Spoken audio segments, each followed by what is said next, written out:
Started in a minute. Have a couple notes about taxation. 我哋就嚟開始啦。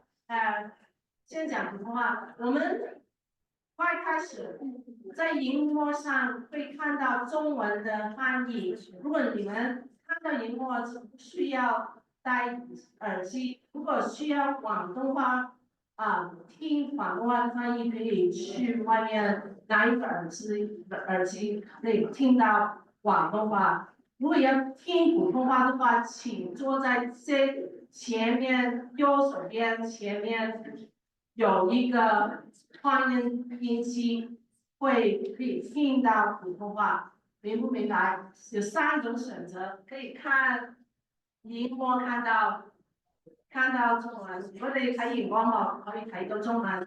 如果需要廣東話翻譯，耳機喺出邊攞耳機可以聽到廣東話。如果需要聽普通話，就請喺呢邊右手邊前邊聽普通話。So we're going to have a speaker over here on the right-hand side, projecting Mandarin. And for people that need Cantonese, you can get headphones outside so that you can hear. Cantonese interpretation will have interpretation in Chinese on the screen as well, in writing. So we're getting ready to start. Just会看中文的人都看到中文吗？在荧幕上，喺熒光幕度睇到中文嗎 ？OK。仲有一個 announcement，如果你哋需要停車，要你哋需要停車嘅話咧，遲啲嚟揾我哋。If you need parking validation, $2 for 3 hours, you can find one of us at the end of the session. So we're about ready to start. Yeah, just wanted to make sure that all the interpretation logistics are in order. Hello, my name is Grace Chan. I am the Executive Director of Coalition for a Better Chinese American Community, and we are very happy today to have our first post-pandemic in-person town hall with an elected official. So we're still trying to work out the logistics post-pandemic and with interpretation in multiple languages. So thank you for everyone that are here. And for folks that are on Zoom, there's also interpretation. 如果你们在 Zoom 上，Zoom 的翻译在右手边下面，可以选择广东话和普通话。Okay, we are happy to have a lot of our CBCC board and former board members here. And we also have several of our non-profit partner organizations represented. Lisa Wright is here representing Chinese American Service League. Grace Luke is here representing Project Vision. And I don't see Caroline but she was going to be here for Chinese American Service League. But there are also materials that Lisa and Grace have brought for their organizations that are outside the literature table if you want to check those out. Before we get started, I'm going to invite CBCAC's Assistant Director for Programs, Sarah Tang, to make a few announcements for CBCAC.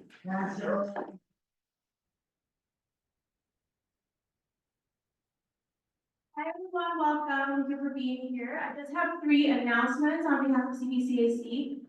Nate, if you could go to the next slide. Thank you. Very exciting, our Asian American Action Day is coming up at the end of April. It's April 30th. We will be chartering a bus from Chinatown to go up to Springfield, down to Springfield. I don't know what direction that is, but we'll be there down. Okay. To lobby with Pan-Asian Voter Empowerment Coalition. To advance the causes for different Asian communities. So please join us if you're interested and go see Yonggang. He's the one carrying a big camera. Next slide. CBCAC's annual fundraiser is coming up on June 9th, Monday, June 9th. The theme this year is Standing Together. We're coming together to celebrate the resilience and strength of the Chinese American community. So I hope you'll join us on June 9th. Last but not least, next slide, please. Thank you. Our digital literacy course is coming back with a smartphone class. So for five weeks, we'll be going over different topics how to use your smartphone. So please join us. The first class will be next Monday. Thank you so much. That's all I have. And then I'll pass it back to Grace to go over some know your rights information.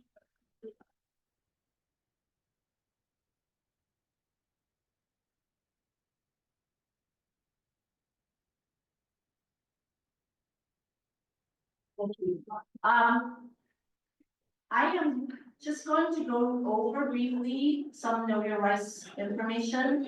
As you know, CBCAC and other partner organizations have been working a lot since the new administration to inform everyone who lives in this district, but in fact, everyone who lives in the United States have constitutional rights, and we want to make sure that they know what these rights are, regardless of their immigration status. Next slide, please.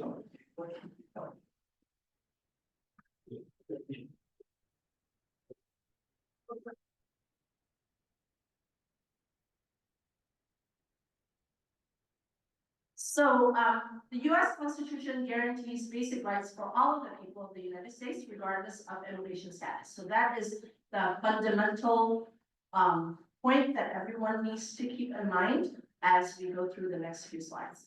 Next slide. So regardless of your immigration status, you will have these rights, which includes that you can be safe in your own home. And law enforcement cannot enter your home without a warrant signed by a judge. And if you have questions about what a warrant signed by a judge looks like, we can show you in more detail. And you can remain silent if there is law enforcement present, and anything that you can say may be used against you. You can always require an attorney's presence. If you have a know your rights card, and we have some know your rights cards in English and in Chinese that's outside, that you can take some of them and use these as well as share with your friends and family. And then finally, you can always speak with an attorney and be represented by an attorney. So while you say you can remain silent, you can say, I don't have to answer any questions. I would like to wait until my attorney is here. And in immigration court, however, there is no obligation for the court to provide public defense attorneys, so you will need to pay for your own attorney and find your own attorney. Next slide. As we said, you can remain silent. If you are stopped by police, you must identify yourself. They might ask you for your name. You need to give your name, but you don't need to give any other information other than your name. Please note that this does not apply if federal agents are involved instead of local police. You can tell the police if you want to remain silent and to talk to a lawyer, and the police should stop questioning you after that. Next slide. For proactive protection for yourself, do always carry valid documents that show your immigration status. If you have an immigration status, such as a green card or a work permit, or work authorization card, employment authorization, EAD card. If you do not have status, do carry documents that show that you have been living in the US for the past 2 years, such as a government issued ID, and it can be a Siddiqui ID, it can be a driver's license, can be any other government issued ID that you have. Do carry work, school, medical records to show that you have been living and working or going to school in the United States, and carry a signed lease, mortgage, or house contract. I know that it may seem like a lot, but these are documentations that will prove that you have been living in the US for at least the past 2 years. And any mail that's received in your home would also would also count as paid. Next slide. Why do you need to carry all these documents? These documents can help you avoid expedited removal and also preserve your right to a court hearing if you or your loved one is detained by ICE. Next slide. Folks may think that this only applies if people are here on some temporary status or without any status, but we have heard of green card holders who are returning to the US from trips abroad, and may get their green cards taken away. And please do not feel pressured to sign anything when you come back to the US. In particular, there's a form I-407, which is a record of abandonment of lawful permanent resident status. In plain English, it means I sign here to give up my green card. Do not sign that form if you do not want to give up your green card. Next slide. We already said, please don't sign off your green card. You have the right to speak with an immigration judge, and only an immigration judge has the authority to speak, to revoke somebody's green card or lawful permanent resident status. And finally, you have the right to review documents in a language that you understand. And the last one is very important. If you are a green card holder, you can only be away from the United States for a limited number of months, generally 6 months. So do not take long trips or you might be questioned. And the next slide has a few know your rights phrases, which I'm just going to show on the screen. Next slide. And these are the phrases that you would need to know in English, Chinese, and they are the same phrases that are on the know your rights cards outside if you want to get any of these cards for your use or for your friends and family. So thank you, and I am going to turn it over to Nicole for the meat of our town hall. You all have been waiting for Nicole to talk about what has been happening in the district, and then later we'll have a chance to ask the questions. We'll have some prepared questions, folks that have submitted their questions online, and then we'll take some audience questions live. This is your opportunity to talk directly to your elected official, and please take advantage of the time to ask the questions that you want to ask. If you are shy about coming up to the mic to ask questions, we also have index cards that you can use to write your questions, and we'll ask them for you. Thank you.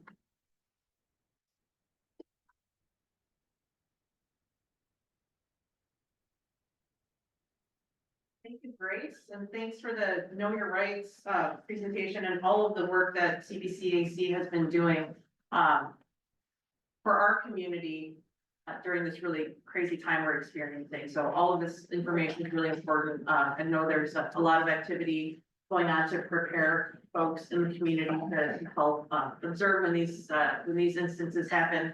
I do think it's not a matter of if, but when. Thankfully, since we're on the topic, we've not had any confirmed cases where ICE has detained or picked people up for deportation in the 11th ward. I'm gonna knock on all the wood around me. But again, my sense of it is that it's not a matter of if but when. So it behooves us to be prepared. Most of my slides are really gonna be really focused on infrastructure because it's construction season. And infrastructure sounds like a really boring thing. But I really want to emphasize the role that infrastructure plays in the vitality and safety of our community. Can you hear us? Okay. Sorry, you're good. I'll look up over here. If you guys need me to slow down or stop, just wave at me. As I said, infrastructure is really important to the vitality and well-being of the community and public safety. So what do I mean by infrastructure? I mean the roads under your feet, the sidewalk that we walk on, the lights that are overhead, the trash can. No, trash cans is streets and sands, but again, that's not physically bolted down to the ground. But the streets, the sidewalks, medians that we have, the traffic signals, the street signs, those are all infrastructure. And just to give you a little bit of context, every single ward gets what's called menu money. We get $1.5 million in menu money, regardless of the size of your ward. So you can imagine, the downtown wards are very dense, because they've got a lot more people. Our wards are drawn by population. So we've got about 53,000 people in our ward. We go as far north as 16th Street, as far south as 45th Street, to the east, Clark Street, LaSalle Street, to the west, we go all the way to Damon. So we have a pretty large ward, not as big as some of my other colleagues, but pretty big nonetheless. And $1.5 million does not go very far. That is not the only money that's spent in the ward. The city also has what's called a capital improvement plan. You may have seen recently that the city council passed a bond authorization to issue $830 million, up to $830 million in bonds to cover infrastructure and water projects. So infrastructure separate from the Department of Water Management.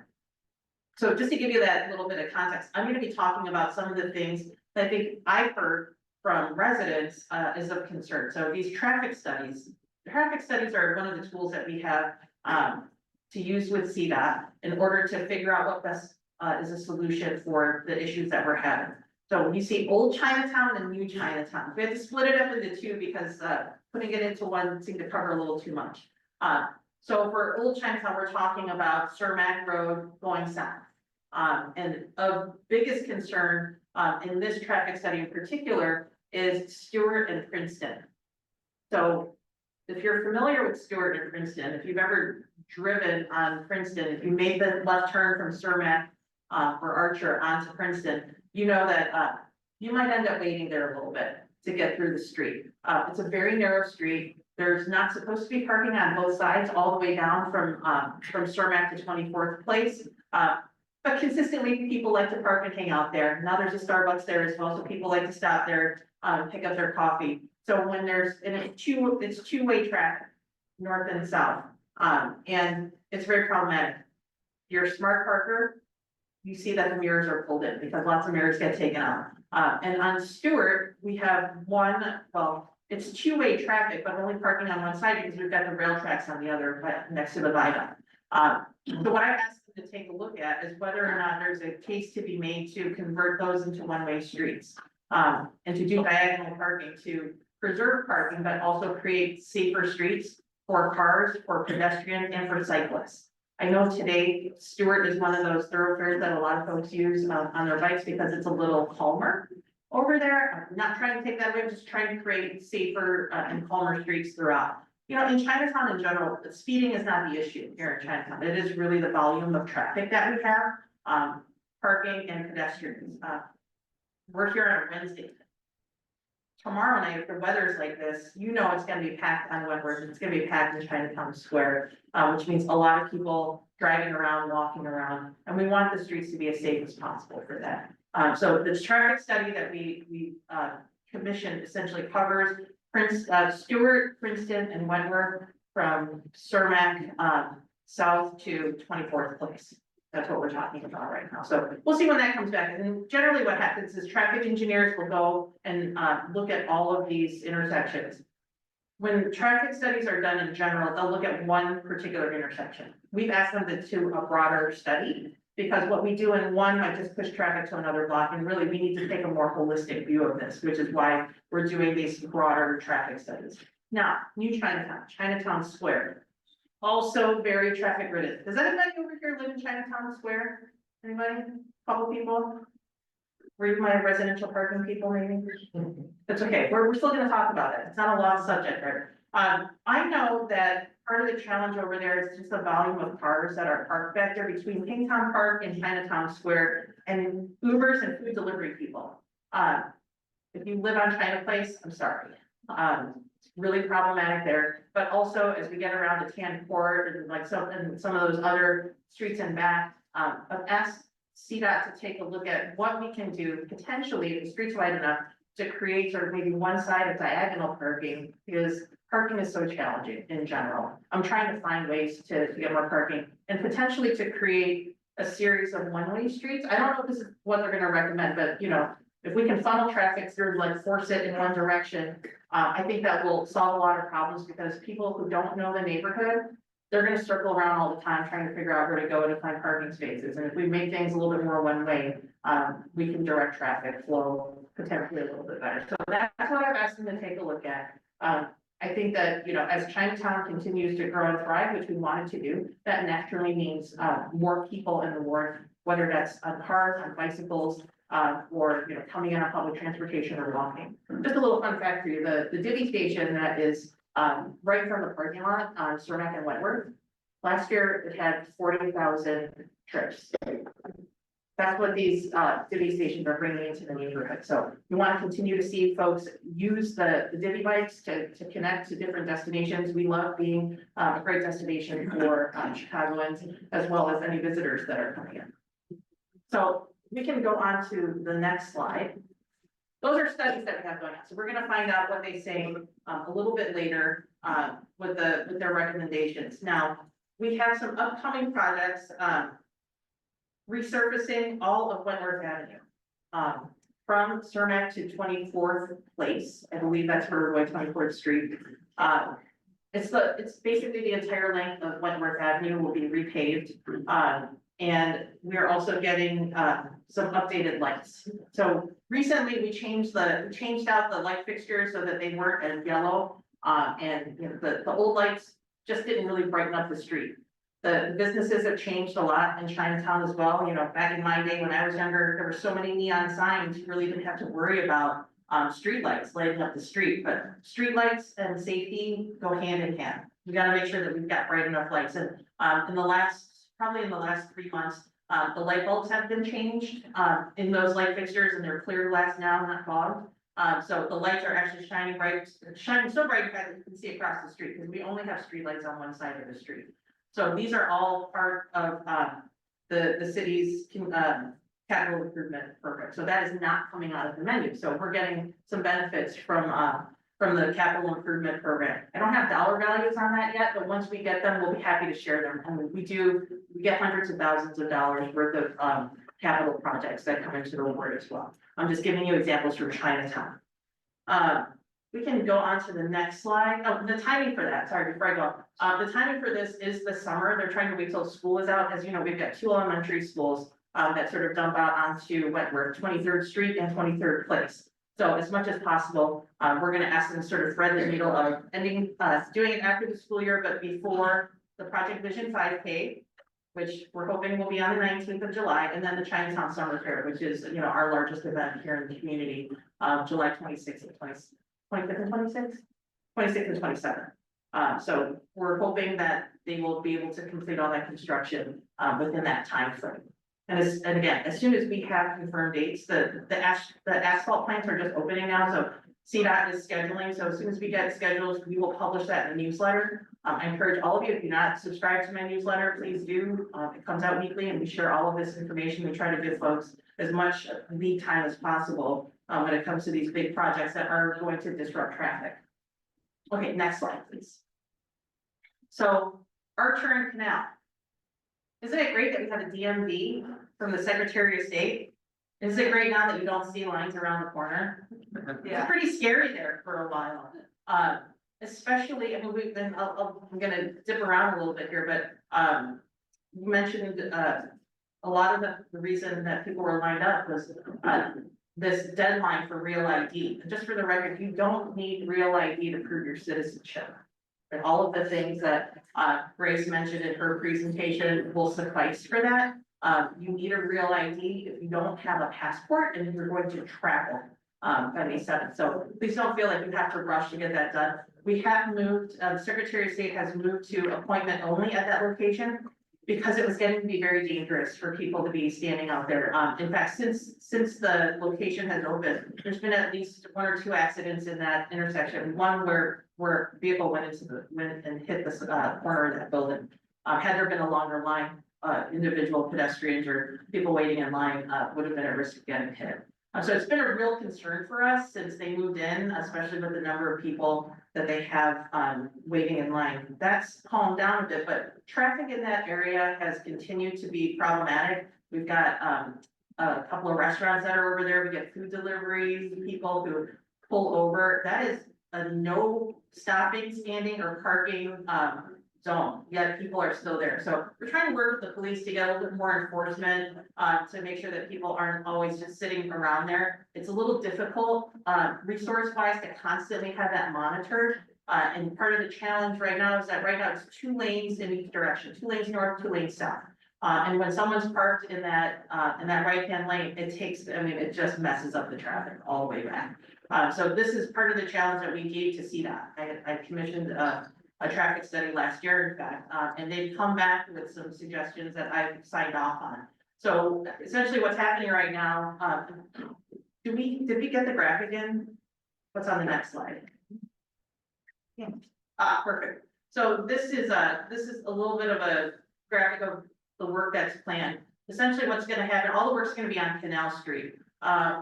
So I wish I had a pointer, but let me just get I need to stay right there. Let me go back. Picture the DMV, that is Canal Street. As you're going south, right now there is a little bit of a raised concrete median. We're gonna grind that down and we're gonna create 3 lanes instead of 2. There will be a left turn lane, there will be a right turn lane and a straight lane in the middle.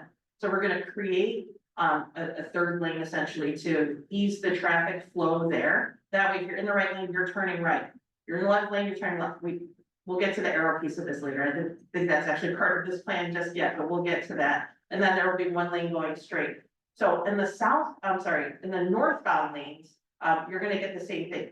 3 lanes, a right turn, a straight and a left turn, with a cul-de-sac at 23rd Street. So currently that is a street that allows you to go through, eastbound towards, Princeton, Stewart, Wentworth. We're gonna close that, with a cul-de-sac. And the reason we decided to do that is it's a funny intersection and, with lots of car accidents. People don't really know how to navigate that. We put up a flashing stop, which I think has helped to stop people there so that they are stopping. But to make a right turn, to make a left turn, if you have to make a right turn onto Canal, but you want to get in the left lane, that's another challenge there. The 44 bus turns from Archer back onto Canal to go south there as well. So we're trying to address all of these. I think in the period that CDOT looked at this intersection, there were 20 documented car accidents in this intersection. So it needed some calming measures. So that's what we're doing. We don't quite have timing on any of this yet, but it will happen this year. It is it's slated. I've already signed off on this. I think CDOT needs to just take a look at the ramp that kind of goes up towards the rail tracks. There's essentially a self-made community garden there now. I don't think anybody uses it, but I don't know who owns the right of way there, and how that will impact. But the idea is that no traffic will be allowed to, go into Chinatown from 23rd Street anymore. You'll have to take Archer. So as you're going, without being westbound, you'll have to pick Princeton, or you'll have to go to 23rd Place, which is really, it's a great viaduct. It's nice and wide. We've got plenty of space.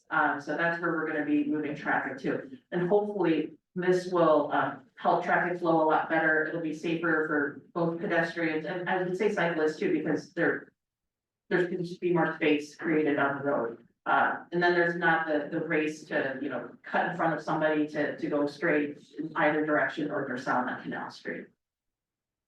So that is the big plan, and that's probably the biggest infrastructure improvement that's been made in Chinatown in some time.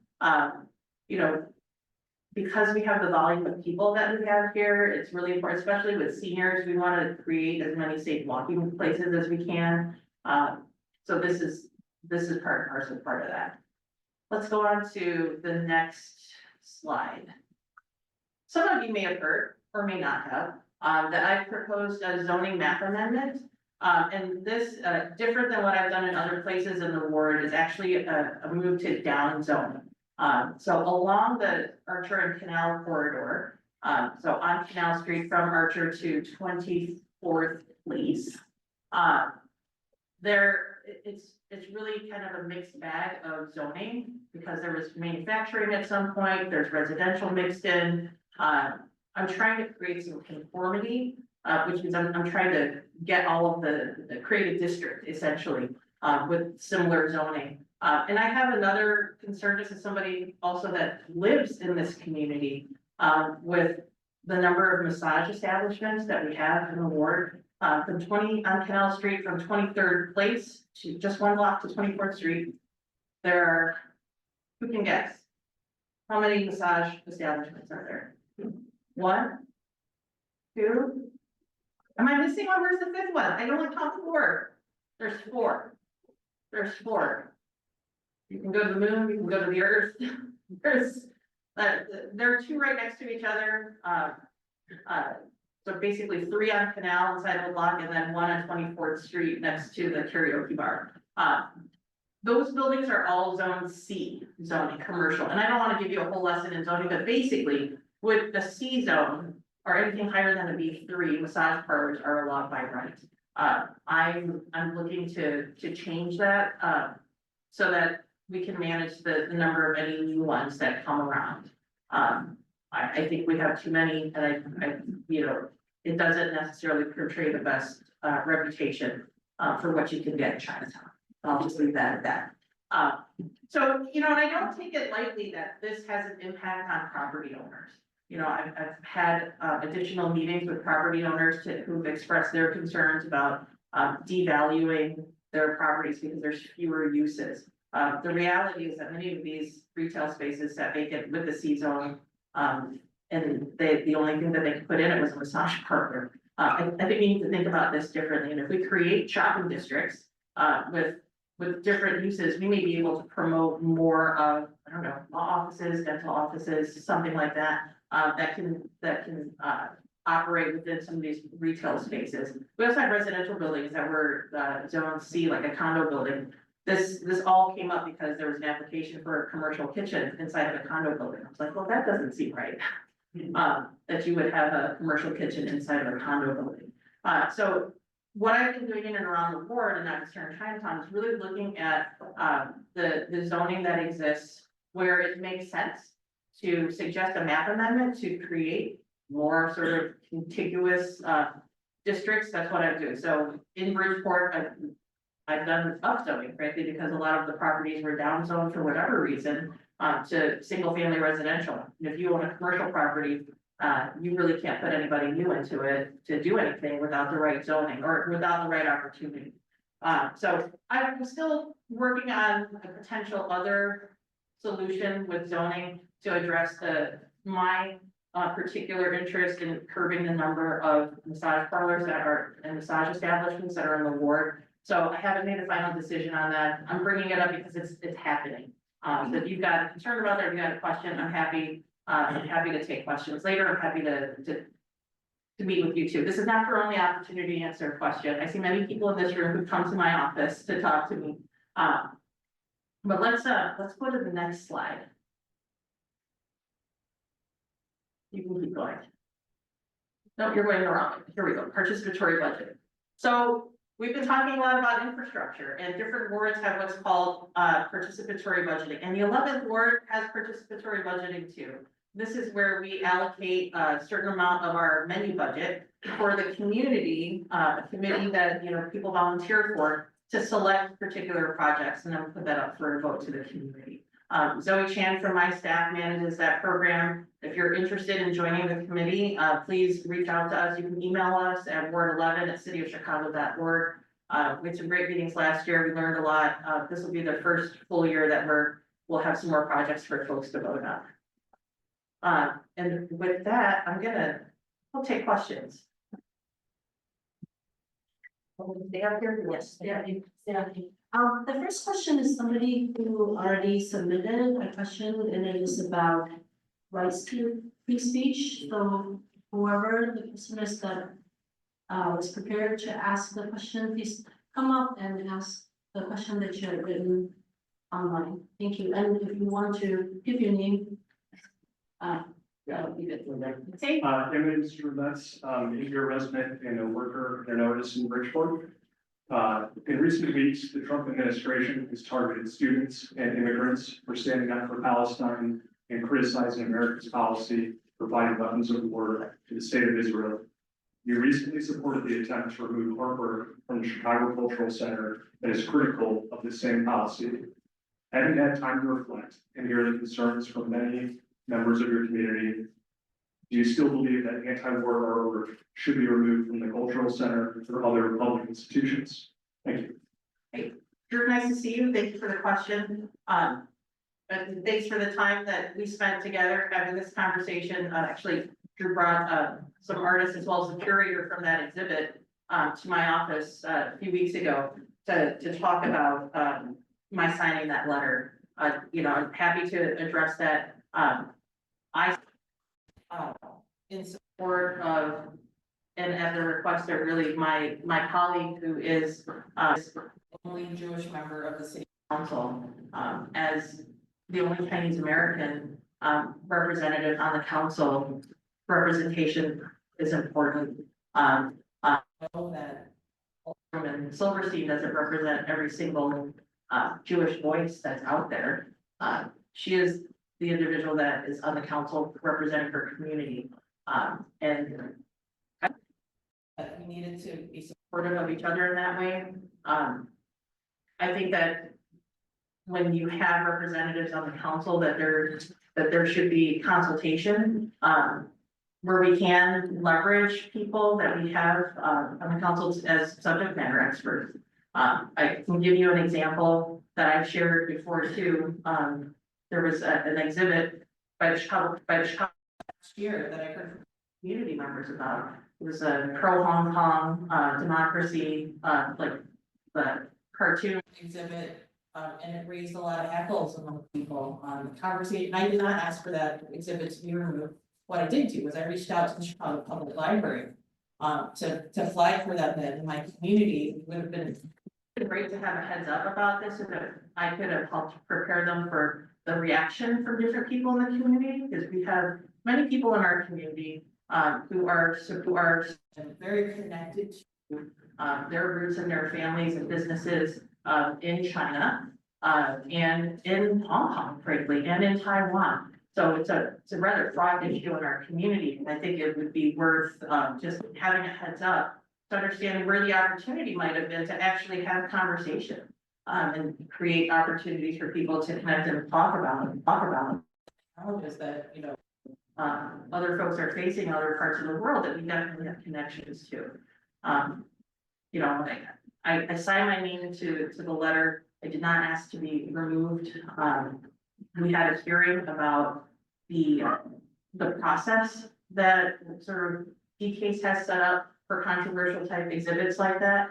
And, you know, for me, what was really important was that there actually be an opportunity for voices to be heard. I never want to question someone's lived experience, and, you know, I heard from many people that reached out to my office. In fact, that the overwhelming majority of the people that I heard from prior to signing that letter were asking me to ask the city to have that exhibit removed. And not wanting to question somebody else's experience, I did go ahead and support, and I signed that letter. I think moving to the sort of more current subject of, you know, the arrests that have been made, I think protecting free speech is fundamental in this country, and I support that wholly.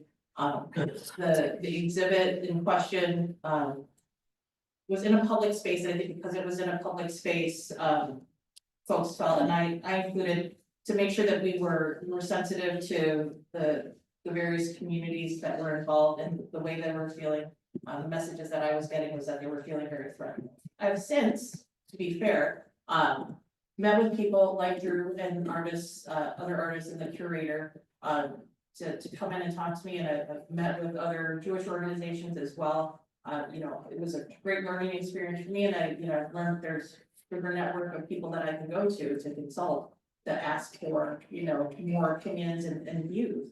As we know, there's views that vary in every single community. I just gave you one about the challenges that our own community is connected to from a geopolitical perspective. So, you know, I think that the rights of free speech should absolutely be protected. I don't support the Trump administration detaining and arresting people who have legal rights to be in this country. If you're here studying, you, as Grace shared with everybody, you have constitutional rights here. Because if you're from another country and you're here, just because you don't have a green card doesn't mean that you can't speak your mind. This is the United States of America. I hope that answers your question. We'll move on to the next one.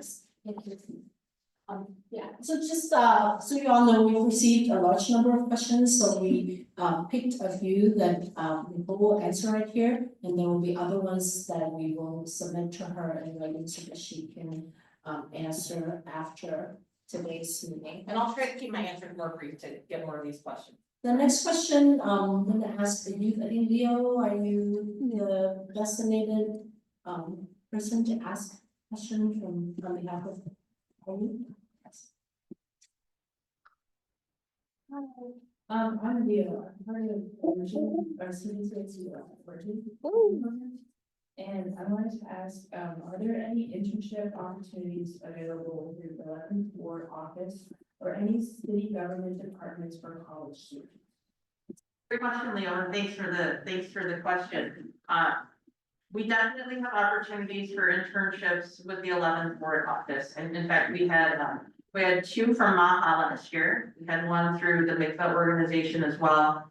We're definitely open to more. There are several different programs.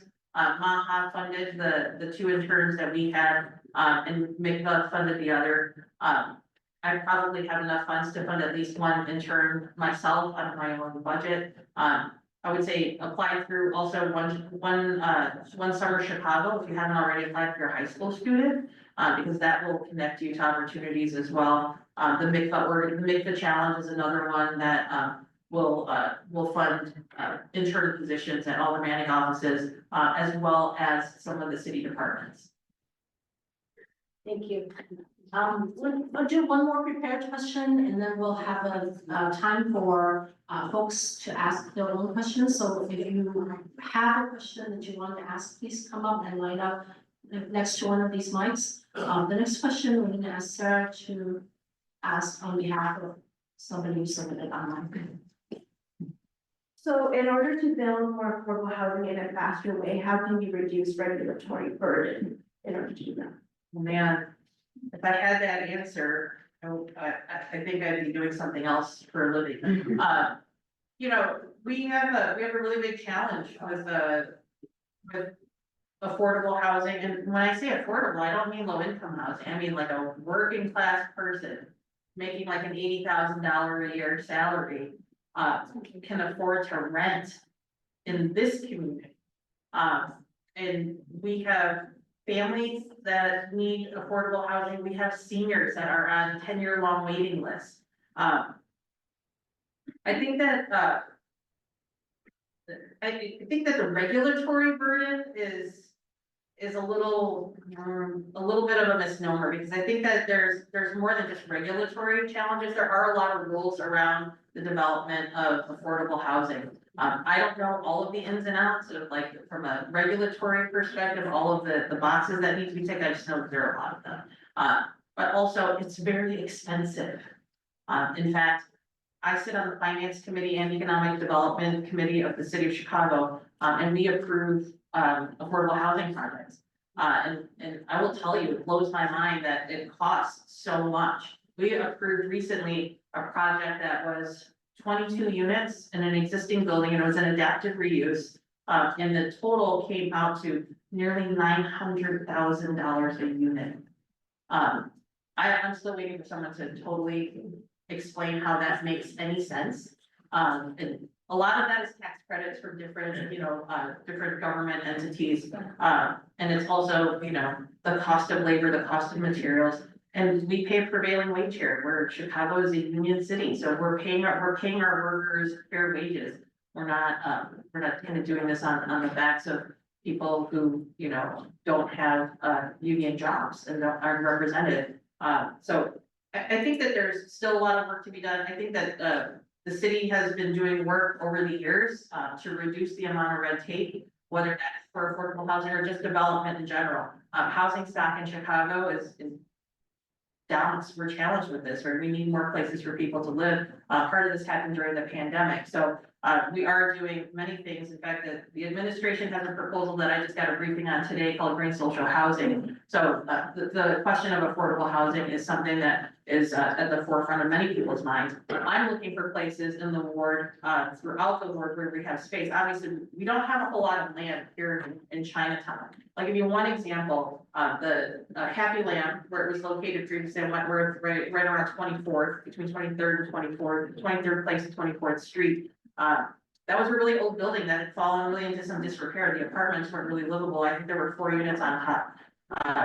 We approved a zoning change so that the new owner can build a 4-story restaurant with 2 more stories of apartments on top. So we're gaining actually 4 additional apartments that we wouldn't have had.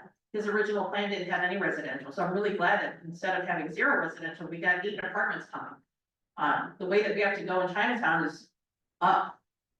We are in a transit-oriented development district. We are within a half mile of high-volume transit to the red line. The idea being that people don't have as many cars when you live this close to transit, so there are fewer parking requirements. So I hope that answers the question. Thank you. Thank you. Again, if you have questions, please line up by the mics. If you are shy about asking questions, you can raise your hand for an index card and write down the questions so somebody else can ask for you. I see Jacob. Are you ready to ask the question? Or If you'd like to go first, you can. okay, Mrs. Wong first. Yeah, I'll English get from the microphone, right? 你上嚟講，我講你翻嚟，一起做嘅。咁兩輪上嚟咧，就講啲其他人聽唔到。剛才我哋聽到區長講我哋唐街將來有好多新嘅家嘅新嘅建設，使到我哋唐街更加興旺。俾我哋喺度住咗幾十年嘅華僑咧，有更好嘅享受。咁好多謝區長對我哋嘅關懷。咁但係我哋提出我哋喺唐街咁長時間幾十年啦，一直以嚟咧都感覺到而家嘅唐街係好乾淨嘅，好受人歡迎嘅。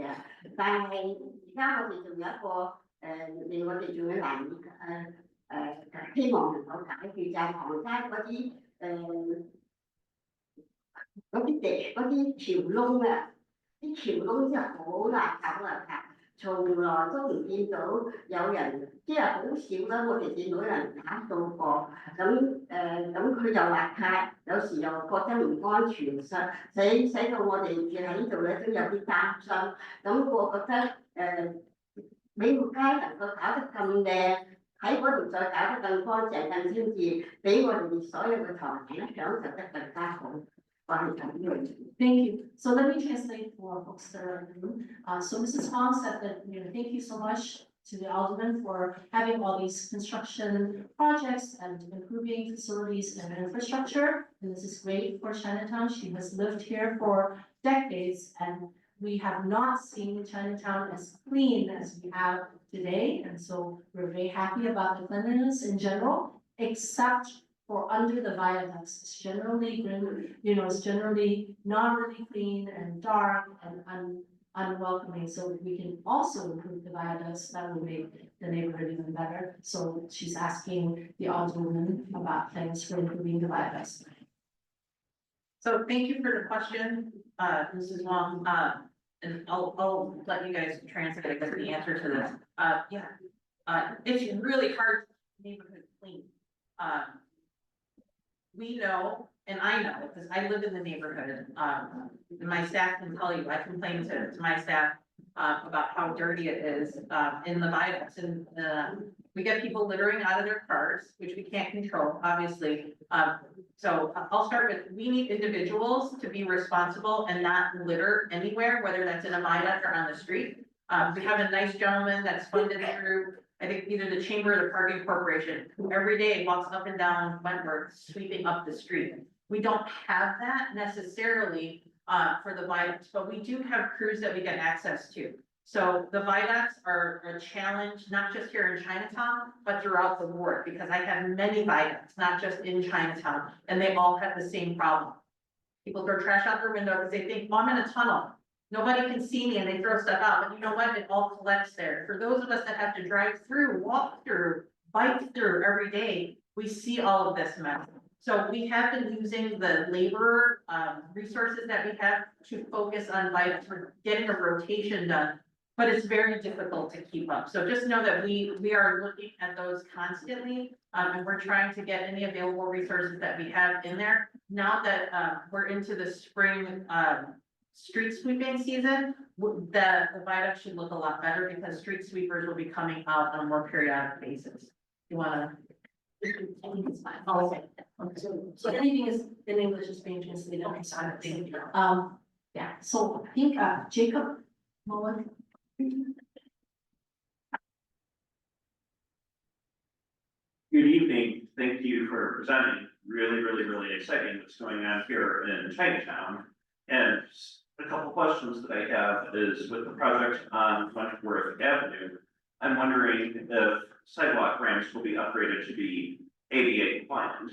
And one reason I'm particularly passionate about this topic is because I know that Quaytech is home to disability ministry. And I've seen people from the disability ministry at events at the Chinese Christian Union Church as well. And so, yeah, that's one question I have. And another question I have as well is with Bridgeport, also being part of the board with a growing number of Chinese restaurants along Halsted Street. Is there a way we can improve publicity for these particular restaurants so they can get the attention that restaurants along, say, the old Chinatown, Wentworth Avenue, and then New Chinatown to Chinatown Square can have? Great, thanks for the questions, Jacob. To answer your first question, if CDOT's gonna be, working on any part of, the streets here, redoing ADA ramps, if they don't already exist, will be included in that. We'll make sure, we can address that in the newsletter to give you a more definite answer. Sharon from my staff is in charge of, infrastructure, so we'll make sure we give you a definitive answer on that. But in general, if CDOT's gonna be doing work on concrete or the street, then there is an opportunity to restore something to include an ADA compliant ramp, they're doing. As far as how we draw more attention to the growing number of Chinese establishments and Asian offerings there are further south into the ward, there's an organization that's actually done a map of Chinatown and into Bridgeport with various restaurants and stuff. That's one way that's being done. I work very closely with the Greater Bridgeport South Loop Chamber of Commerce. So also, trying to get that chamber to work with the Chinatown Chamber to see what we can do to create a little bit more connectivity. I know that the Chinatown Chamber is very keen on doing that. We've had discussions about different ways that might be that might be established somehow. We don't have any solid plans at this point that we could share with you, but the conversation is happening, I assure you. Thanks for the question. So do we have other audience members that want to ask a question? Eric, Chen, and then anyone. I don't even okay. You're just there, you were enunciating, that's great. Oh, okay, so this is a question I'm asking on the behalf of a resident who asked me to, give a question on their behalf. Their name is Amy, and they were asking, if the 11th ward has any resources or any plans, that would be possible to initiate to encourage or educate Chinatown landlords to install security cameras over 24th Street, 23rd Street, 23rd Place, 22nd Street, and 22nd Place. And this is because they said that there have been like thieves that have been caught in these places, but that there wasn't enough evidence to convict. And they thought that adding more security cameras would help with that. And so they were asking if there could be any programs to educate landowners to encourage them to put security cameras up. Sure, I appreciate it. Thank you for asking that on behalf of Amy. So we're really fortunate in Chinatown to have a really great and active Chinatown neighborhood watch group that has been around for a couple of decades at this point. I see our folks from the CAPS team from the 9th district. I know they will tell you how instrumental the neighborhood watch has been in helping to solve crimes here in Chinatown. including a couple of unfortunately murders that took place in the community. And that's due in large part to the work that they've done over the years with property owners, in fact, to get access to their cameras, because they're able to, on a volunteer basis, very quickly, after a crime's been committed, to go back to the video and pull video footage to help the Chicago Police Department identify when they can get a license plate, or if they can get a clear look at somebody, or if they have footage actually from, someone's entering or exiting. But there's not enough. Yeah. So the Neighborhood Watch, in conjunction, I think, with the Chinatown Security Foundation, got a state grant. They got $300,000 to install more cameras in Chinatown and further south into Bridgeport. So there is work that's currently being done to install cameras. And this would not be at any expense for the equipment or for the installation, but they would still need to be able to connect to power and to internet. So there are folks that are going around to businesses. I'm going to be joining them. They've got some targeted locations to create more connectivity in the network, and really a lot of the streets that you've already mentioned. So there's definitely work going on to improve our connectivity with cameras here in the city. Okay, thank you all. You're welcome. Thanks for the question, Eric. Mr. Lowe. Thank you so much for your update, especially on the infrastructure issues. My question actually is regarding 3 weeks ago, the mayor's office in the Department of Guilds asked all of the city contracts to give them 3% of all of their contracts with the city. Which was affecting a number of businesses, specifically small businesses, minority businesses that are certified by the city of Chicago, instead of women businesses that are certified. Can you tell us a little bit about, number one, whether you were informed prior to this coming out, and number two, what was your position on that? I think that I got a copy of the letter from an Asian-owned, woman-owned business in the community. In fact, I was pretty surprised by it. I wasn't aware that it was going out. Older people were not given a heads up that the letter was going out.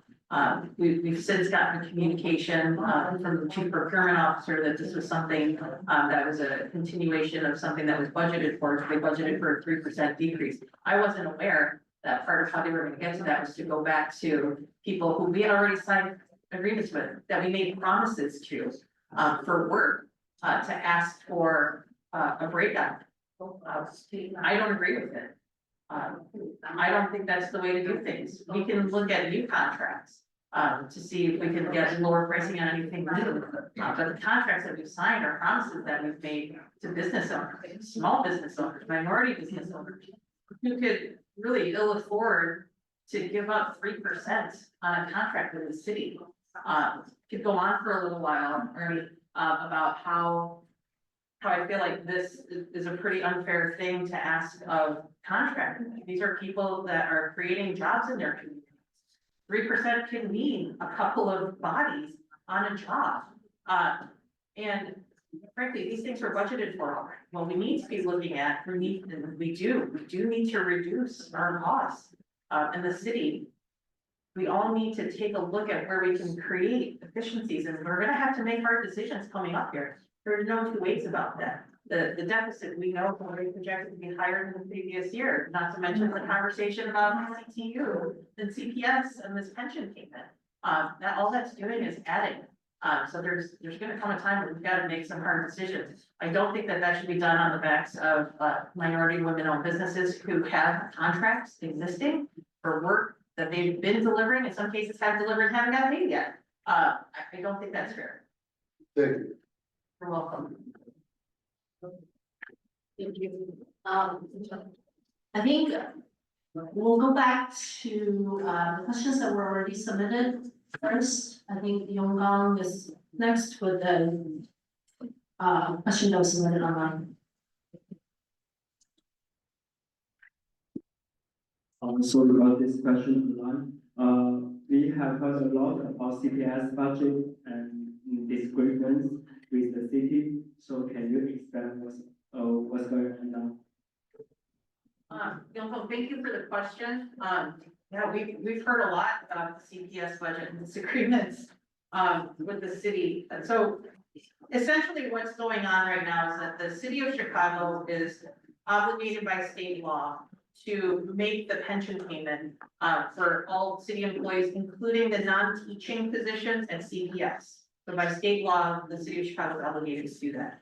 I think it was during the Lightfoot administration, when there was an agreement to move forward with a fully elected school board, the mayor's office and CPS came to an agreement that CPS, in order to begin to disentangle itself from the finances of the city, would begin to make pension payments. Would make partial payments and ramping up to them taking over all of the responsibility for the pensionable employees that were not teachers of CPS. And they were making those payments. The city was paying it upfront and then getting reimbursed by Chicago Public Schools. That was the understanding for this year. So the city has an expectation that $175 million be paid back to the city to close the year. That deadline is March 31st.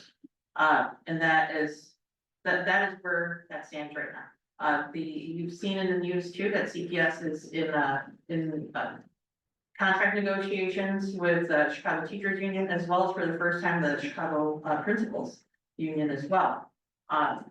CPS doesn't necessarily have a way to raise revenue like the city does. So we are at a bit of a standoff at this point, or an impasse.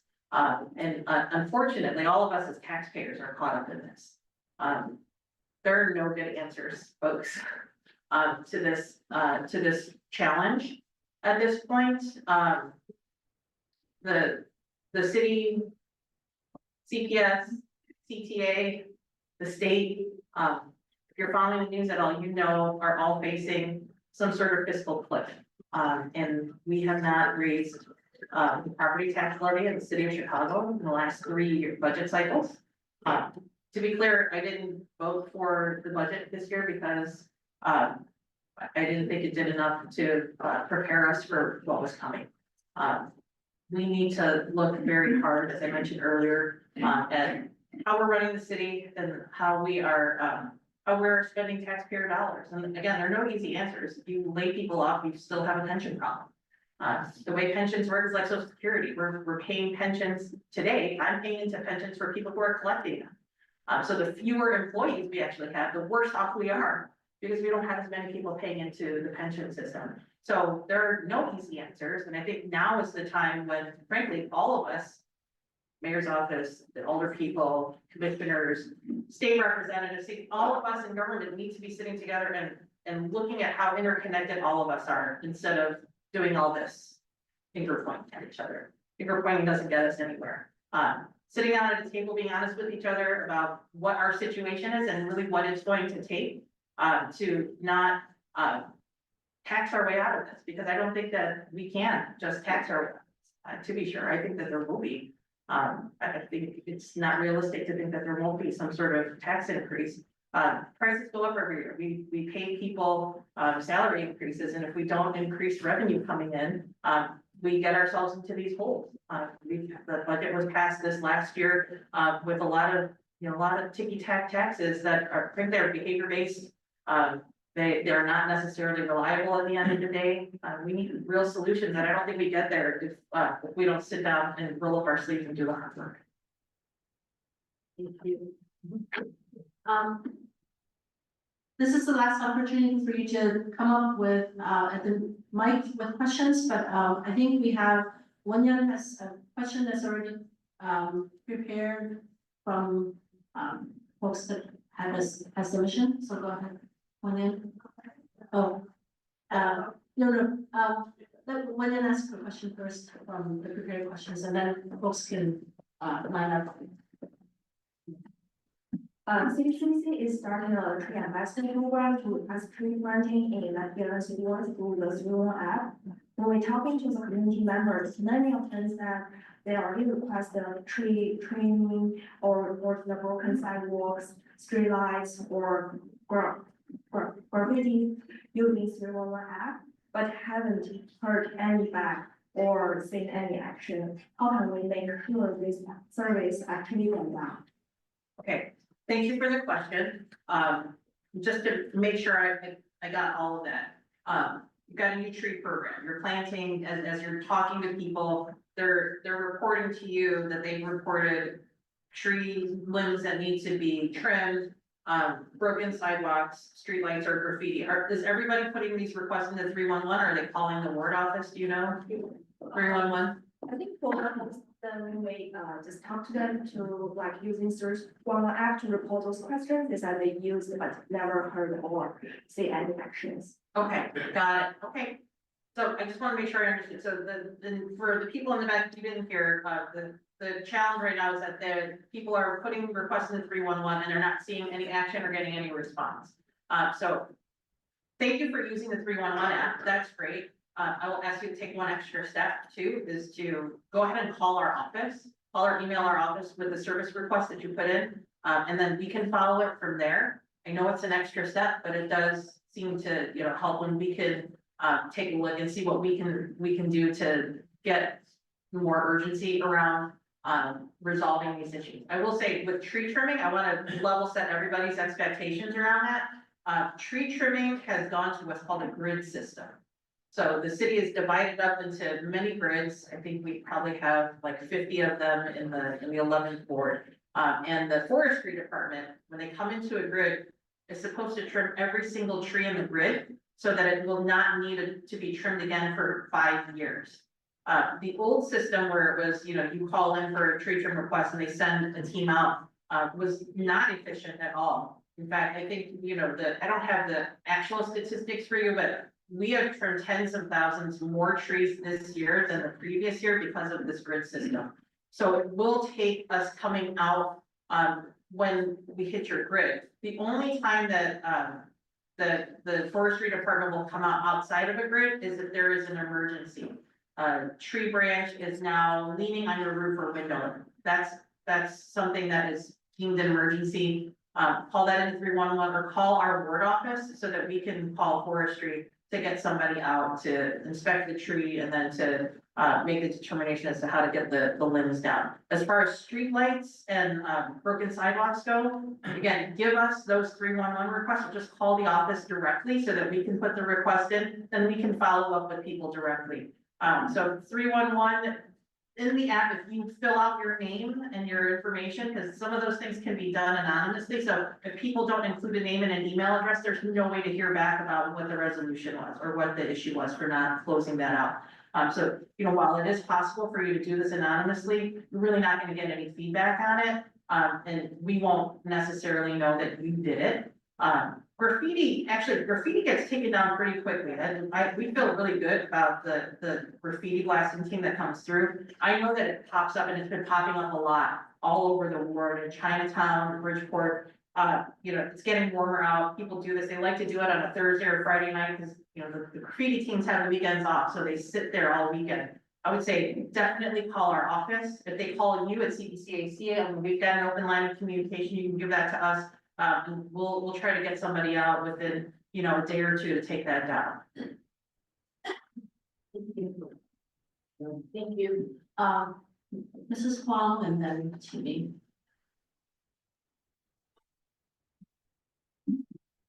Winter 我個人見到你，係從我哋選你到而家咧，我哋睇到咧，李區長真係喺我哋個區嗰度咧做咗好多嘢嘅，就好似我自己門前嘅嗰條路咧，我哋喺度住咗25年啦，但係一直都冇整過，都係凹凹凸凸嘅雕欄，我哋喺雕欄，而家咧整到好靚。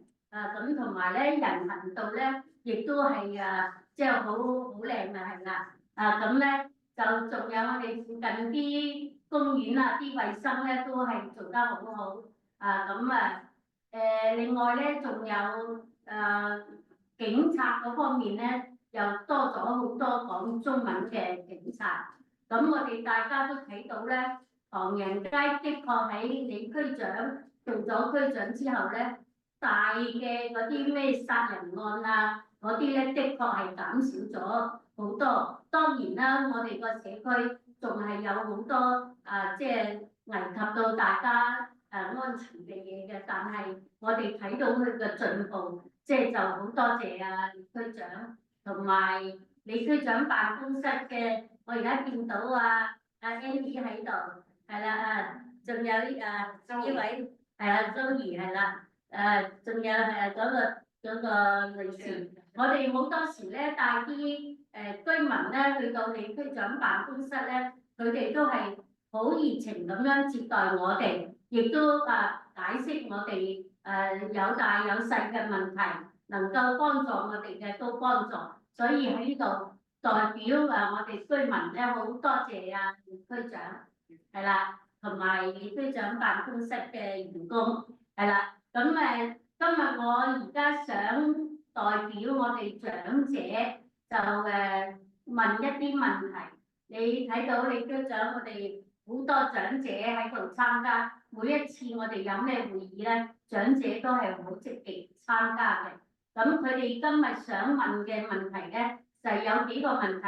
第一，不過唔知呢啲問題係屬唔屬於你嘅管轄，如果唔係咧，都希望你開議會嗰時咧，都幫我哋提一下咯。而家嗰個24路公共汽車同埋44路係有一啲問題嘅，特別24路咧係橫跨好多個老人大廈，喺9街啦，有個疊屋嘅老人大廈啦，一直到28街、30幾街，起碼有7、8個老人大廈喺呢度附近。仲有Arch嗰度啦，係咪都有好多？咁但係都唔明白點解咧24路車咧會喺禮拜尾週末咧係唔開去永活街嗰邊嘅。咁好似我哋最近咧咁多春宴，好多老人家都積極參與喎，但係冇人從唐人街可以搭車去到。咁我哋啲義工咧就要不停咁樣去即係答佢哋去啦。咁睇下呢個問題可唔可以解決？因為係一個唯一一條線路係可以俾啲老人家即係搭車嘅。另外一個44路咧就比較長時間㗎啦。就以前咧就係入唐人街嘅，即係由嗰陣時出嚟咧。就入唐人街嘅，而家咧就唔入唐人街啦，喺 Canal 咧又轉翻去Arch啦。咁點解要咁樣咧？咁喺嗰邊好多唐人同埋有好多長者住喺嗰度，佢哋係即係出入係非常唔方便嘅。就即係呢兩個問題就提下。另外仲有你翻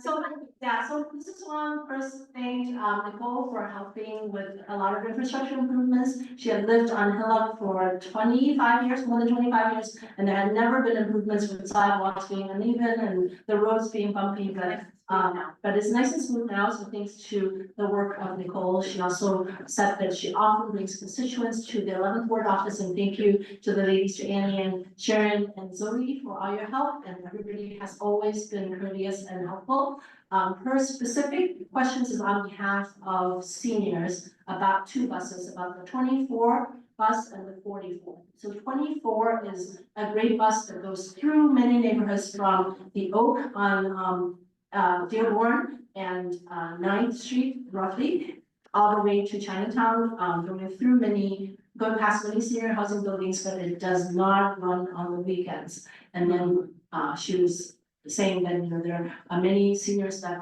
go from other neighborhoods to Chinatown for evening events, particularly spring dinners. Spring festival dinners that have been happening recently, and not having the 24 bus on the weekends is an inconvenience. And then now she's going to talk about the bus. 咁即係44路車如果能夠上翻嚟唐人街，咁你轉去邊度都冇所謂啦。總之就入到唐人街。咁唔使又再轉來轉去啦，即係咁啦，就呢個係一個問題。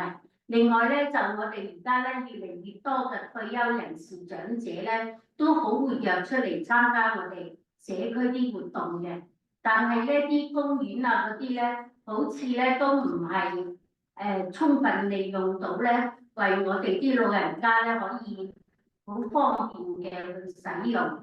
咁我哋而家咧，甚至要用到我哋辦公室，等我哋啲職員放工啦，我哋用辦公室嚟提供俾啲長者咧，啲老友記咧嚟唱歌跳舞，即係咁睇下有冇budget或者有冇邊啲地方咧可以騰出一啲，譬如McGrath係有好多嗰啲體育館喺度啊，但係點樣先至能夠更加方便到俾我哋啲長者可以去 book 場啊，或者早上啲學生返晒學啊，可以俾我哋啲老人家多啲用啊，咁即係係咪可以即係安排得好一啲咧？即係咁樣。咁仲有冇第啲問題啊？仲有。不如等我哋都想答咗呢幾個先好唔好？So the next question was about the number 44 bus, which the Wallace bus used to come into Chinatown. Now it doesn't. It turns at Archer and Canal, I believe. And so whether we can bring the Wallace bus back into Chinatown for convenience, bringing folks from Bridgeport into Chinatown and vice versa. And then the last question was, there are many seniors that would like to use public facilities such as parks and park district facilities for recreation. So now, we're using places like the CBCAC office for singing and dancing after hours. Is it possible to have a more convenient way for senior citizens to use places like McGuane Parks, Fieldhouse, and so on for recreational activities such as singing, dancing, and other gatherings? Okay, let's take a shot at this. Thank you so much, for your support and really for acknowledging the work that my staff and I have done since I've been in office.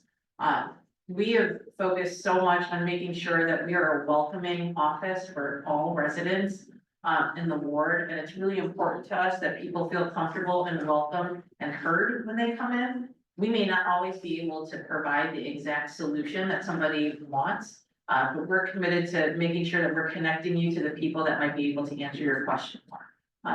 A lot of people think I've got a lot more power than I actually have. I don't have a whole lot of money, I don't have a whole lot of power, but I know a lot of people, and I got a title that I know some people pay attention to, right?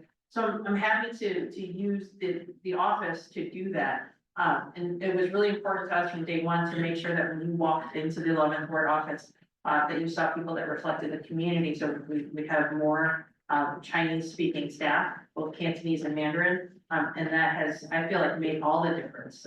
We have a staff member that's not here with us today, but she's been there longer than me. And she noticed right away, after I was in office, especially after I got elected, that there was an uptick in people coming in and asking for services because they felt like they could. And that means the world to me. It means that what we're doing is working. So I'm glad we're doing it. So to your question about the CTA, and the buses,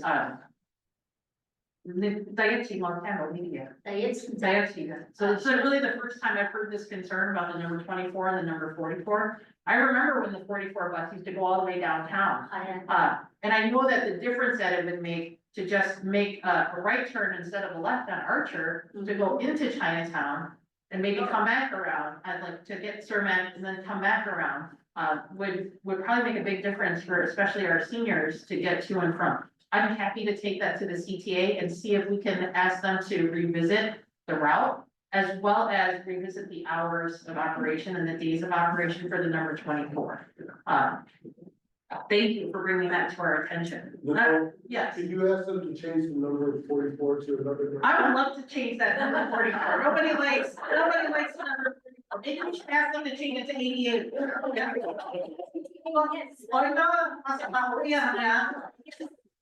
Okay. I'll ask that too. Thank you for the suggestion. That would be much better than 44. For those of you who are not Chinese, the number 4 literally translates to death. So it's actually a really like inauspicious number, so 44 is not really a lucky bus, so we want to love to change that. We're happy to go to CTA and talk to them about that. In fact, Sharon has had some success in rerouting buses in the ward, so maybe we'll throw a couple more challenges her way. And as far as using park spaces go, I will talk to the park district. We have the Chinatown, Kingtown Park Fieldhouse is, I think, the only park in the ward that has not seen a changeover in supervisors, in this year. So, it started at Taylor Lordson in Canaryville at the end of last year. We got a new park supervisor. We got a new park supervisor at McWayne Park just recently. The park supervisor who's currently at Arbor Square is retiring this week, as a matter of fact, so we'll be getting a new park supervisor there too. So I'm happy to go to the Chicago Park District staff to find out what we can do to designate and allocate some more space inside and outside, depending on the weather, for our Chinese seniors to have a gathering place to do more activities. So I will circle back with you on that. I'll work with Grace on that. And Grace, I would love, you coordinated something about a year ago. We should do this more often. I would love to come to CBCAC and meet our senior leaders where they are to hear about their concerns. You know, because we get a lot of information in that way.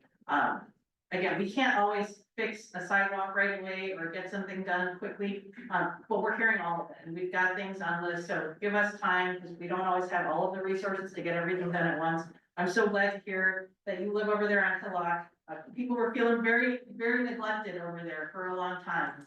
So, you know, the way we prioritize infrastructure improvements is to really look at how old requests are, how bad the street conditions are, and to get to the worst stuff first. So that we can create safer streets. Does anybody live on Lyman in the room? Anybody ride their bike or drive on Lyman? It's a really bad street. And just in 24th Place is a street that is slated to get repaved this season as well. 24th Place from Wentworth, I think all the way to Archer, actually. It's a terrible street. I can attest to it. I live on that street.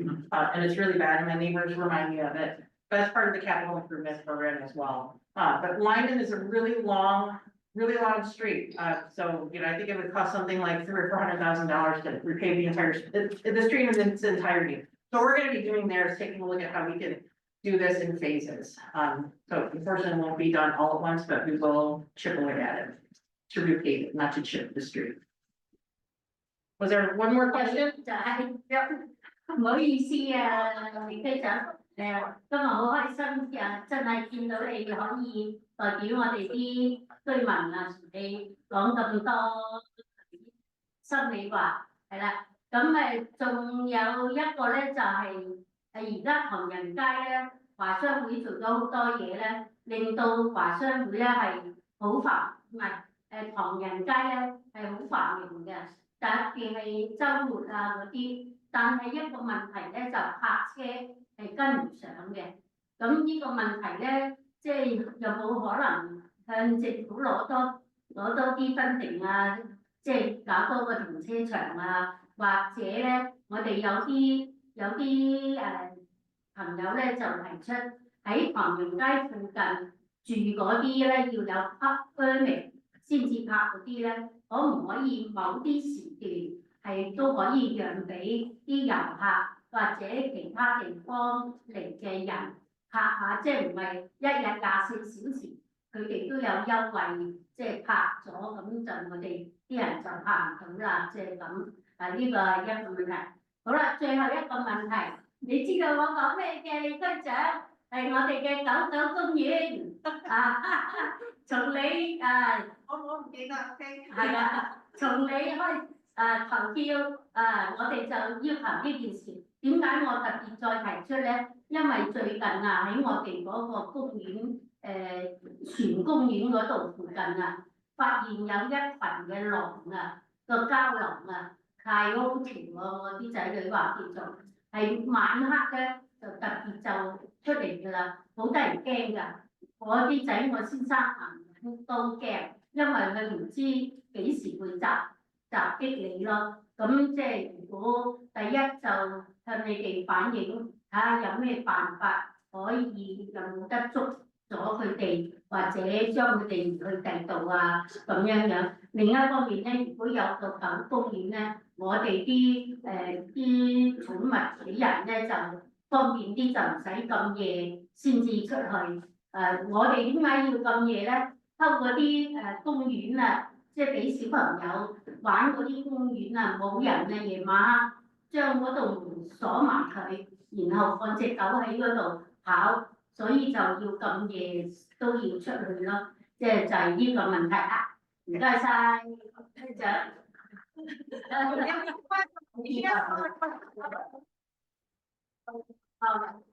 So let me try to remember everything that Mrs. Wong said.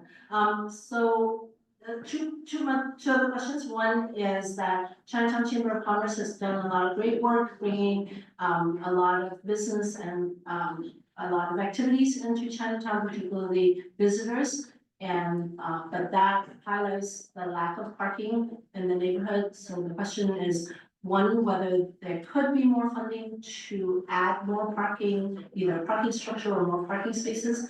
And second, whether on the streets that have permit parking, whether the permit parking times can be restricted so that there could be some times where other people can park on the street, visitors and other folks that don't have the permit. And then the second question was about the dog park. Mrs. Wong had been advocating for a dog park for a long time. Apparently, right near Eleanor, Boat House, there are coyotes. So one, can something be done about catching the coyotes, and two, you know, keeping the dogs safe? And they, yeah. So the question in general is, whether it is possible to get a dog park in the woods so that dog owners can let their dog run around. I want to thank Mrs. Wong for asking all these great questions. She is a leader among her peers in the senior community. And she's been very active, and it's not a small thing to walk up to this microphone and ask any questions. And I think that's a sure sign that we're doing the right thing. And that people feel comfortable coming and asking questions. So thank you for holding us accountable for all of these things. And I've not forgotten about the dog park. You know, I think one of the biggest challenges with development in the ward of Chinatown and really wanting the business community to thrive, we are a fantastic tourist attraction. In fact, a couple weekends ago on a Friday night, I had dinner at Triple Crown. I was coming out, getting into my car. Car pulled up right next to me. It was so crowded on the street. Car pulled up and rolled down their window, and I looked over, and it was Vice Mayor Walter Burnett and his wife. And he just looked over and he said, "Alderman, Chinatown's happened." And I said, "Yes, it is." I mean, I'm like, I think a lot of people don't understand how much traffic we are actually getting. And I will tell you that, you know, one of the biggest balancing acts for me is, how do we balance improving and expanding the sort of tourism aspect of Chinatown without taking away from and having a negative impact on those of us who live in this community. You didn't mention the garbage on the streets on the weekends, right? I mean, I drive by and I can't unsee the overflowing trash bins with Thai ice cream and boba cups. They're everywhere. People don't clean them up, they bring rats. People don't do what they're supposed to, like they dump their household trash in these street cans. All of those things really chip away at the quality of life for the people that live in this community. So that's not lost on me. Parking, oh man, parking. I got a solution for that. If I won the lottery, I think I would build a big parking structure in Chinatown. You know, in as much as we're trying to be a more sort of transit oriented city, we have an amazing transit system in this city, and we know we have challenges with safety. And all of that like feeds into itself. And when people don't feel safe getting on public transportation like the Red Line, we get more cars on the street. And then we need more parking. So I think that, to answer your question, is there a way for us to find more parking? I'm always looking for opportunities to maximize parking that we have in the community. As somebody who has residential parking on my street, we have time limits on them now. It's 8 AM to 8 PM. I hear you. So tell me about like what times of days are you looking for those hours to be changed? I'm open to the conversation, but the residents on those streets have also petitioned for those residential parking permits to be present on that street. I can only speak for my own block.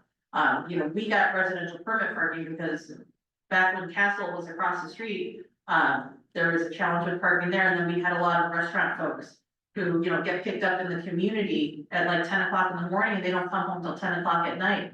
So when I get home at 6 or 7 o'clock from work, there's nowhere to park on the street, but when I wake up, there's all kinds of empty spots. So there's really not an easy answer to that, but I understand that while you have people visiting you, you want them to be able to park on these streets. So, I'll keep looking, but if you have suggestions or requests in terms of how to adjust some of these hours, I'm open to the conversation and open to talking to people on those blocks. The difficulty with residential permit parking is that if you don't have it everywhere, then it pushes the people who are seeking free parking to go to these other residential streets. And that's not always the best solution either. And the dog park, I'm sorry, I didn't want to forget about the dog park. I know that there's a coyote issue, and what the animal care control, Chicago Animal Care and Control will tell you is to just leave them alone. They won't come out and catch them. Let's not go there right now. With animal care and control, there are lots of challenges. They're doing the best they can. They've actually cut hours. They're short staffed, so the advice from animal care and control when it comes to coyotes is best just to leave them alone. I'll remind everybody that your dogs by law are supposed to be on their leashes unless you are in a secure designated dog friendly area, which is a dog park. Which sadly we still do not have in the 11th ward. You know, it's challenging for us because we don't have a lot of available land. I am looking at a couple of locations still. The property that's right next door to the Eleanor Boathouse over there, that People's Gas Lot, I've told them that I'm interested in the city purchasing that property. But that's not for sale just yet. But I have made it clear that, you know, my desire, and I talked to Representative Ma about this as well, and we agree, we'd love to see that be an extension of that park, including a dog park. But that wouldn't be the only place that we're looking. So I haven't forgotten about you or anybody else who's on the Zoom or looks at this recording later. Where we have not stopped working on the dog park, but we're spinning a lot of plates right now, and that's still one of them. Yeah, we're coming up to the last 20 minutes, so Qiming, your questions, and then I have 2 more questions, and I think we're gonna close. Go ahead. Hi, so I got 3 questions, so please bear with me. So. You only get one, I'm sorry. No, I'm just kidding. It's true. No, you can ask 2. She asked like 6, it's okay. So a public restroom in Chinatown has been a long discussed issue, and I understand like maintaining costs has always been a concern, but now it has like the budget and more like resources. So is that like something that can be finally moved forward? Because it would make like really big difference, like especially for the senior and like the family have like the cake and like the tourists. And the second one is like last month I helped my relative to apply the passport at Chinatown like post office. When they arrived, and then my relative called me, and the staff member told them like, "Why are you applying for American passport if you don't speak English?" So that's really like great, especially in a place like Chinatown. Also, like the post office often closed without notice, which is making things even more difficult for residents, and many people in Chinatown don't speak English well. So I was wondering what can be done like to ensure better service and like accessible for like the senior and like yeah. What's your name again? Chimmy. Chiming, thanks for the questions, Chiming. And if you have more, next, okay.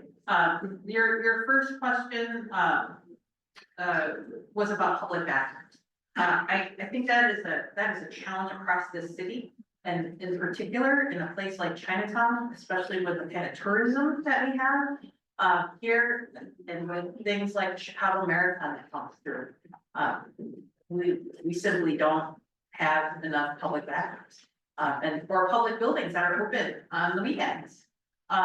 You know, so during the Chicago Marathon, you know, they have porta potties for the runners, but there are tens of thousands of people that come through the neighborhood to cheer on their loved ones. We had to send people to the fire station. It's the only public building that was open. I don't think that the library was open. That's something that I think that the city needs to tackle on a more sort of broad basis. I've seen where in other cities, not necessarily here in the United States, but in Europe, where they have public bathrooms, just like on the street. It's very nicely, it's playable street furniture, decor. We haven't had that. This is a conversation also that, we've talked to the Chinatown Chamber about too. It's not lost on me that we don't have these facilities. And I think that there's, it is a double-edged sword because, even if we did a temporary solution like porta johns, strategically placed in the neighborhood, those also attract, other activity that isn't necessarily what bathrooms are for, whether that's drug use or others. So it's not a simple answer, but I think that, at a minimum, if we can try to coordinate better, having public spaces open, like the library, especially the library, to be open when we have larger scale events, that would help quite a bit. As far as the question about the post office, we hear all the complaints, just to be clear, the US Postal Service is a branch of the federal government. If Donald Trump has it his way, it's maybe gonna be a part of the Commerce Department, who knows right now. We've heard these complaints about the staff at the Chinatown branch, of the post office, and, it's not okay with anybody being treated like that. It is completely 100% unacceptable. Someone's there to take your application, you're not there for judgment. Keep the comments to yourself. It's rude, it's obnoxious, and it's uncalled for.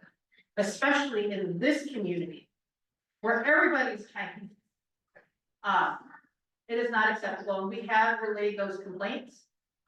We actually have, we are in finally connection with the area supervisor, and we made them aware of the fact that the staff there for a very long time would just throw up a handwritten note saying, hey, we're closed. Come back at whenever, and then they still wouldn't open. My own staff member goes into the post office and stands there waiting to be served, and she's not served because she's not standing the place that she was supposed to. Ridiculous. They're there to serve the public. And they were doing a really poor job of it. So I'm hoping things have improved more recently because we have finally been in contact with the supervisor. They're doing spot checks, or so we're told. They're going in at different times because that post office should never be closed during the day. Never, not once. So if you see that happening, take a picture and send it to our office, call our office immediately. Because what we're doing is we're reaching out to the area manager, and then we're reaching out to our partners at the federal level, whether that is Senator Duckworth or Senator Durbin's office, or in this case, Congressman Danny Davis's office, because they deal directly with these federal agencies. You're welcome. And I'm sorry for the experience that people have had.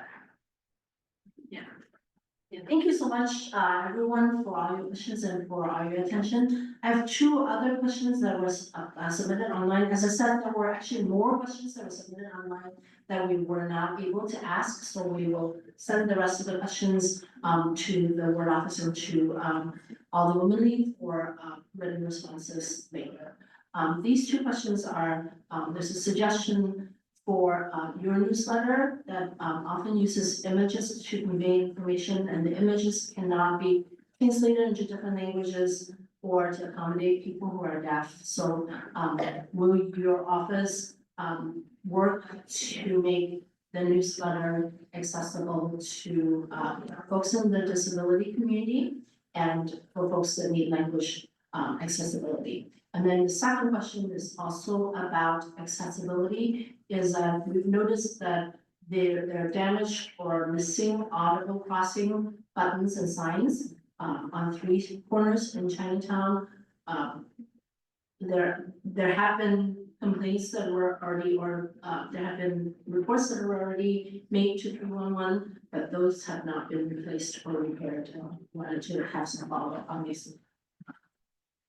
Sure, thanks for the question. Yeah, we're not quite there with the newsletter yet. We're continuing to work on it. So I appreciate the attention to letting us know where we have room for improvement. So we've got my commitment to working to ensure that we have ADA compliance, with that newsletter, doing a weekly newsletter is not a small lift for us. For those of you that get it, if we try to get it out by 8 AM every Sunday morning, it doesn't always work out that way because we're editing that pretty much right up until the time we're sending those out. So it does make things difficult from a translation perspective. So I beg some grace from everybody to give us a little bit more time to get that out, to translate it into Chinese. It's probably gonna be on a little bit more of a delay. But in you know, working with the mayor's office of people with disabilities, we'll work on getting that newsletter in a better condition for accessible to our neighbors who have disabilities. As far as the damaged or missing audible crossing buttons, I'd love to know where those are, because I don't know where they are. So I just wanted to be honest about that. We have not necessarily done an audit. Cermak and Weber, and so which corner is that? So on both sides, because this says 3 corners. Okay, so Wentworth, Cermak and Archer. Okay, Sharon, can you just make a note of that and let's talk to CDOT about what it's gonna take to get that done and how quickly that can be done? And we'll report back to folks. We just weren't aware of it, so my apologies. So we'll take it up with CDOT. If I've got the last word here, so there were questions? Yeah. All right. Just because it's you, Eric. Okay, thank you, Alderman Lee. So, I'm somebody, in my community who is very passionate about, promoting the culture, specifically at school, I run the Cantonese Language and Culture Club, and also the National Chinese Honor Society, and I was just wondering, because we're on the topic of the newsletter, whether it be possible to create a newsletter or if people could help in some way, to in your newsletter talk about things about Chinatown history or like about the 11th Ward in general, because I found that as well for me, I haven't really learned that much about the 11th Ward or like Chinatown history until I went to the museum myself last year, and so that includes like Raymond Lee or even people in the future about you, and so I was wondering whether or not it'd be possible to add something like that. The only time I've seen something like that is in the Chinatown Library. In some months, they have something that says like, the Black Heroes of Chinatown. And actually that's already been taken down, but I was wondering if there could be more opportunity to just like promote like culture in the 11th Ward, so like history or language, maybe add like a word of the week in your newsletter or something, in Cantonese, Khoisan, or Spanish or something. Yeah, I was just wondering if there could be an opportunity for that in the near I'm future. here, volunteering. Yes, I am volunteering. Awesome. For anybody else, Love it. yeah.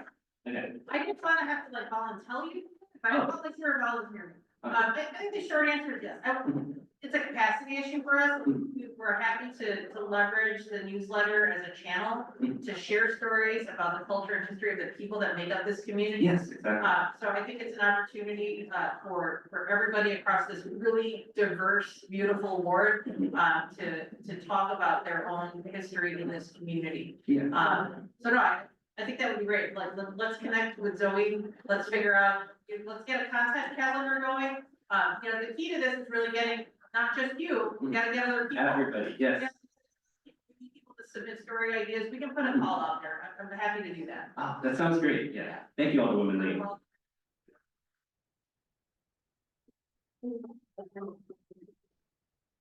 that was, Jacob, is there, what, okay. Okay, well, because it's you too, Jacob. Okay, so I know that a lot of really good comments were made about public transportation in the neighborhood, and I was really happy to hear your answers.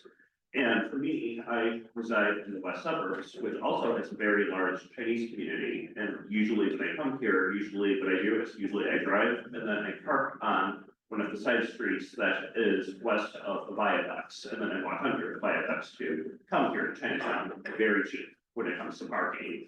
And so something I'm curious about is whether there are ideas or plans in the works to better connect Chinatown and the suburbs via public transportation so that there won't be as much issues with cars in the street in the neighborhood.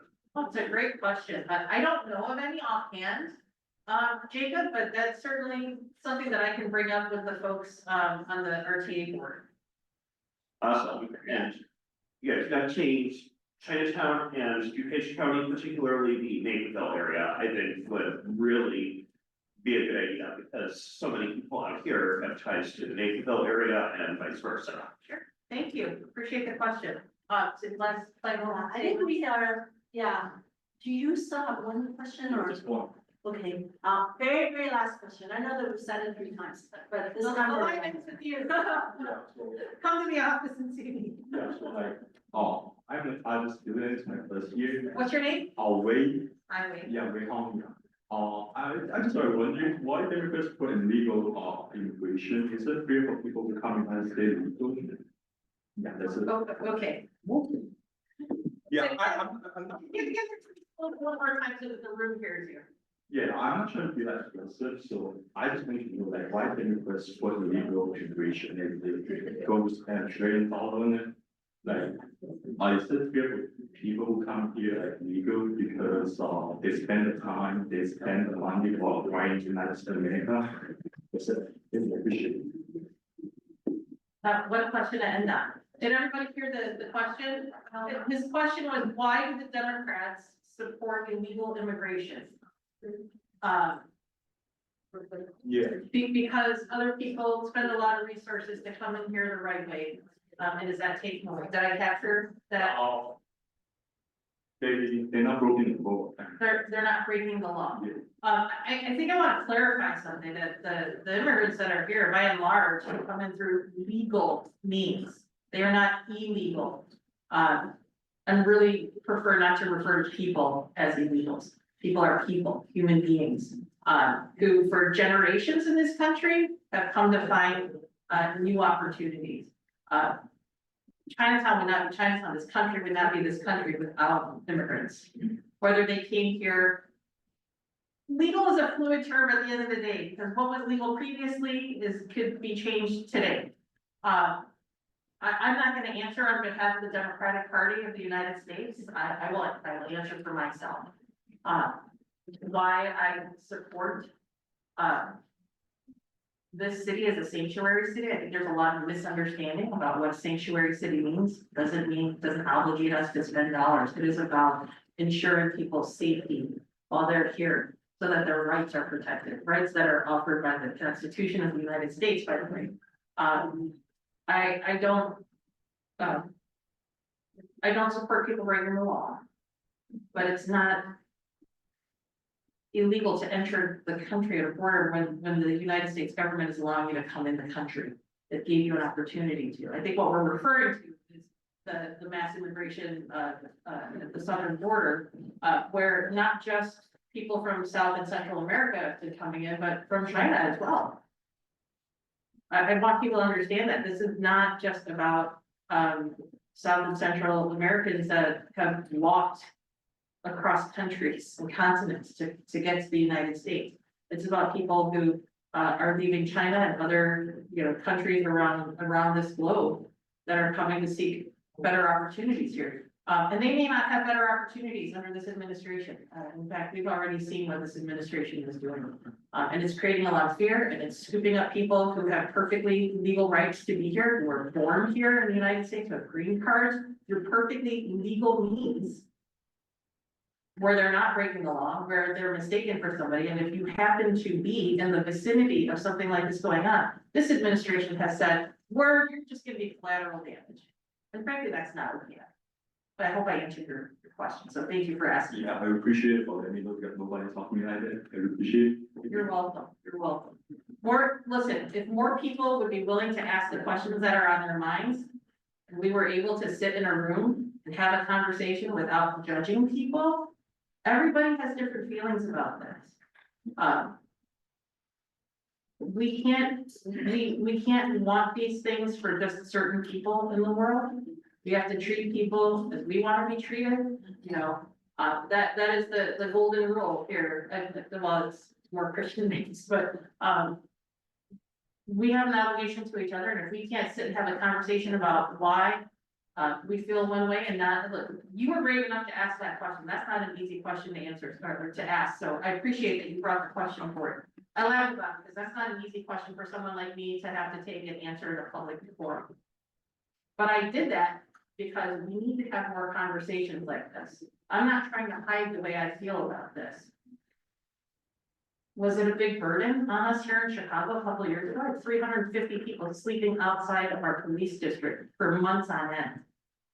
And if the city hadn't taken the steps that it did at the time, which I voted for, to try to house as many of them as possible, we would have had thousands living on the streets.